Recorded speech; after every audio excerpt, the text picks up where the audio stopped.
आएंगे फूल माला लेके, तिलक विलक लगाएंगे भाई को।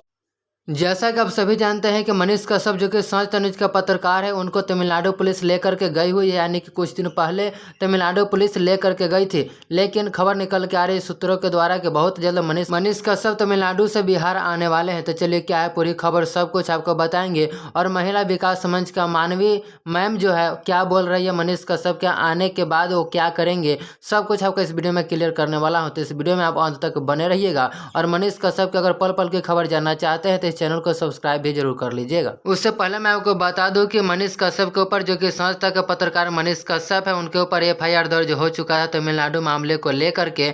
उसके बाद उनको अरेस्ट कर लिया गया बिहार में, और उसके बाद पूछताछ करने के लिए तमिलनाडु पुलिस उनको तमिलनाडु ले गई है। अभी फिलहाल में मनीष कश्यप तमिलनाडु में है। अब चलिए मैं आपको सुनाता हूँ कि महिला मंच के मैम जो है वीना मानवी मैम, वो क्या कुछ बोले हैं मनीष कश्यप के बारे में। को फतेह हासिल करके आया है, जो एक फर्ज होता है बहन का वो अदा करेंगे। और जैसा कि आपने देखा कि महिला विकास मंच के वीना मानवी मैम जो है मनीष कश्यप के बारे में बोल रहे हैं कि जब वो आएंगे तो उनको तिलक उलक लगाएंगे और काफी अच्छा सा स्वागत करेंगे। दोस्तों आप लोगों की क्या राय है, कमेंट बॉक्स में अपनी राय को जरूर बताइएगा मनीष कश्यप के बारे में।